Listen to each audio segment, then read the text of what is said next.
Perkenalkan, nama saya Lutfiatur Rahma, NIM E2019-1007. Prodi Perbankan Syariah 1.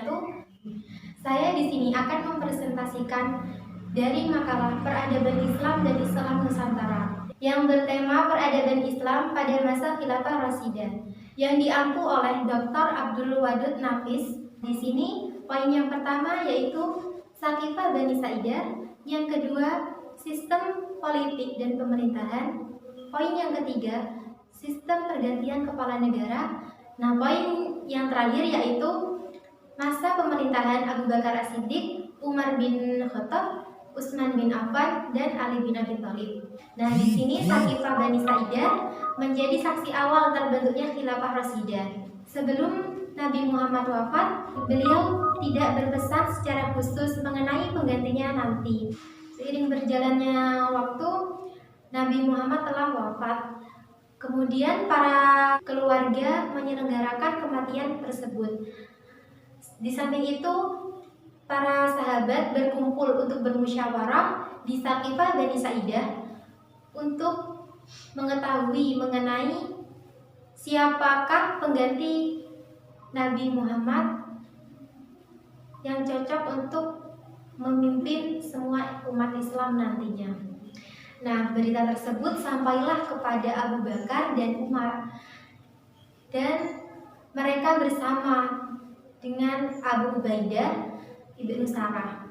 Mereka pergi ke Saqifah Bani Sa'idah. Mereka menjadi wakil para kaum Muhajirin dan kaum Ansor. Nah, disitulah mereka bermusyawarah untuk mengetahui siapakah nanti yang berhak menjadi pemimpin penggantinya Nabi Muhammad nanti.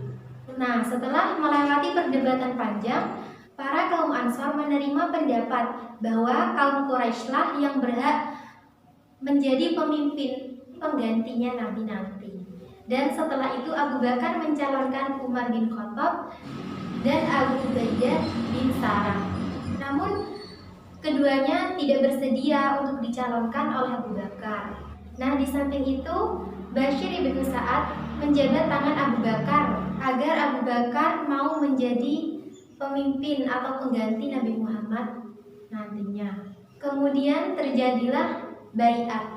Baiat di sini yaitu bisa dikatakan dengan baiat Saqifah. Pada hari selanjutnya Abu Bakar naik mimbar di Masjid Nabawi dan berlangsunglah baiat tersebut. Maka pada saat itulah dimulainya Khilafah Rasyidah yang dipimpin oleh Khulafaur Rasyidin. Nah, di sini poin yang kedua yaitu sistem politik dan pemerintahan. Di sini pemerintahan yang timbul setelah Nabi Muhammad wafat yaitu tidak mempunyai sifat turun-temurun, tidak mempunyai bentuk kerajaan, tetapi lebih dekat dengan republik. Dalam arti pemilihan kepala negara tidak mempunyai sifat turun-temurun, karena dalam setiap pemerintahan harus ada persetujuan dari masyarakat dan tidak bisa dipilih diri sendiri tanpa adanya musyawarah dari masyarakat. Nah, hal ini menggambarkan ciri pemerintahan yang demokratis. Nah, poin yang ketiga yaitu sistem pergantian kepala negara. Sistem penggantian dan pengangkatan khalifah sebagai kepala negara merupakan pola pemerintahan Khulafaur Rasyidin yang paling penting. Nah, keempat, Khulafaur Rasyidin yaitu dipilih melalui cara yang sama. Nah, pemilihan yang pertama dapat dikategorikan dengan pemilihan secara langsung yang terdiri atas dua tahap. Nah, yang pertama yaitu tahap memilih figur khalifah. Sedangkan pilihan yang kedua, pengukuhan keabsahan khalifah yang terpilih melalui baiat. Nah, di sini Abu Bakar diangkat menjadi khalifah atas dasar pemufakatan pemuka Ansor dan Muhajirin dalam rapat Saqifah di Madinah. Kemudian Umar menjadi khalifah yang kedua setelah Abu Bakar yang segera mendapatkan persetujuan dari masyarakat. Setelah itu penentuan dari Khalifah Utsman bin Affan. Penentuan Utsman bin Affan sebagai khalifah ketiga yang dirundingkan dalam rapat. Kemudian Setelah Utsman bin Affan wafat, khalifah yang keempat yaitu Ali bin Abi Thalib yang merupakan khalifah yang terkuat untuk menjadi pemimpin. Istilah ahlul halli wal aqdi pada masa sekarang di negara kita populer dengan sebutan Majelis Permusyawaratan Rakyat, bisa disebut juga dengan MPR. Selain itu juga disebut dengan Dewan Legislatif dan Syuro. Dan penetapan kepemimpinan bisa melalui dua cara, yaitu yang pertama dipilih oleh ahlul halli wal aqdi. Apa itu ahlul halli wal aqdi? Yaitu biasanya cara ini dipakai pada saat pemilihan Abu Bakar dan sahabat Ali bin Abi Thalib. Cara yang kedua yaitu bisa dengan cara metode ikhtilaf. Apa itu ikhtilaf? Yaitu dipilih atau ditunjuk secara langsung oleh pemimpin yang sebelumnya. Di masa Khalifah Abu Bakar As-Siddiq, ahlul halli wal aqdi terdiri dari Umar bin Khattab, Utsman bin Affan, Ali bin Abi Thalib, Abdurrahman bin Auf, Mu'adz bin Jabal, Ubay bin Ka'ab, dan Zaid bin Sabit. Nah, poin yang terakhir yaitu masa pemerintahan Abu Bakar As-Siddiq, Umar bin Khattab, Utsman bin Affan, dan Ali bin Abi Thalib. Nah, di sini yang pertama Abu Bakar As-Siddiq, yaitu dimulai pada 11 Hijriah atau 632 Masehi. Nah, di sini wafatnya Nabi menimbulkan kekhawatiran dan terpecahnya umat. Namun dengan terpilihnya Abu Bakar As-Siddiq sebagai khalifah, hal ini membuat persatuan umat kembali terjalin dan tugas mulia Nabi tidak terputus hingga masih dapat diteruskan lagi. Nah, di sini pemerintahan Khalifah Abu Bakar As-Siddiq hanya berlangsung kurang lebih 2 tahun. Namun dalam pemerintahannya tersebut banyak yang telah dicapai olehnya, khususnya ketentraman dan keamanan umat Islam, terutama penegakan hukum sesuai dengan apa yang telah diterapkan Nabi pada masa sebelumnya. Nah, yang kedua yaitu Khalifah Umar bin Khattab. Pemerintahan Umar bin Khattab ini dimulai sejak 634 Masehi.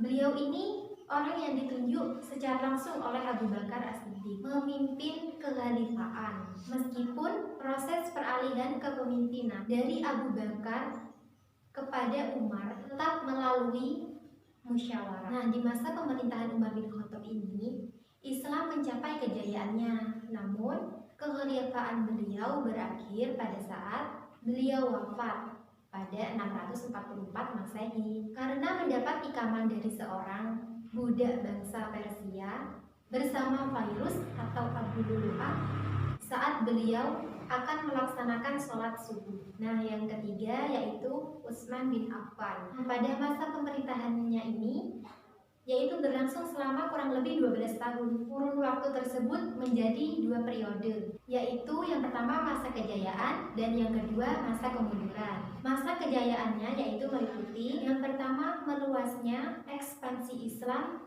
ke wilayah Afrika Utara yang ditandai oleh Perang Zantis Sawari pada 652 Masehi. Nah, pada saat itulah dibentuk Angkatan Laut atas usul Muawiyah dan Abu Sufyan. Nah, yang kedua, penumpasan pemberontakan seperti di Husan dan Iskandaria. Nah, yang ketiga, kondisi dan penyusunan Al-Quran. Ini merupakan karya monumental pada masa Khalifah Utsman bin Affan. Awalnya banyak yang mengecam, namun hal ini tetap dilakukan karena terjadinya perselisihan atau kesimpang siuran terhadap bacaan Al-Quran. Sebab saat itu wilayah Islam telah meluas, sehingga diperlukan suatu kejelasan terhadap bacaan Al-Quran agar tidak terjadi kekeliruan yang akan sangat merugikan. Yang kedua, masa kemunduran Khalifah Utsman bin Affan. Adanya nepotisme dalam pemerintahan dimulai sejak Utsman diangkat menjadi khalifah. Beliau memiliki keterkaitan dengan kepentingan orang-orang Mekah, khususnya kaum Quraisy dari Bani Umayyah yang merupakan keluarga dekatnya, sehingga posisi-posisi tertentu dalam pemerintahannya diduduki oleh anggota tersebut. Nah, yang kedua, kebijakan-kebijakan Khalifah Utsman dinilai oleh rakyat, apalagi ditambah dengan adanya ketidakadilan akibat nepotisme yang terjadi di atas. Yang ketiga, terjadi perlawanan ataupun pemberontakan yang dilakukan oleh rakyat di Kufah dan Basrah serta Mesir. Nah, sehingga kekhalifahan Utsman bin Affan berakhir pada ketika beliau terbunuh oleh sekelompok pemberontak pada tahun 656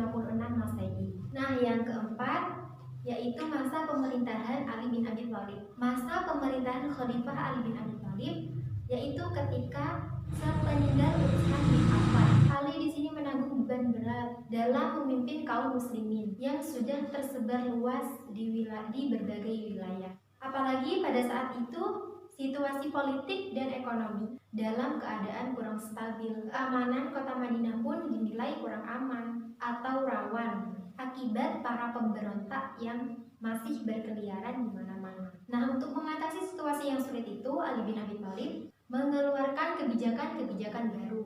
Nah, pada pemerintahan di sini berusaha untuk mengembalikan persatuan dan kesatuan umat Islam. Akan tetapi usaha ini kurang berhasil. Peristiwa yang terjadi pada pemerintahan Ali yaitu yang pertama, konflik kembali terjadi pada saat banyak pihak yang menuntut khalifah untuk mengusut tuntas kasus pembunuhan Utsman bin Affan. Tuntutan tersebut muncul dari kubur Muawiyah, namun Ali belum mampu mengabulkan hal itu, sehingga pada tahun 36 Hijriah terjadilah Perang Jamal yang melibatkan Aisyah, Thalhah bin Zubair, yang pada awalnya mereka itulah orang yang pertama kali membaiat Ali sebagai khalifah.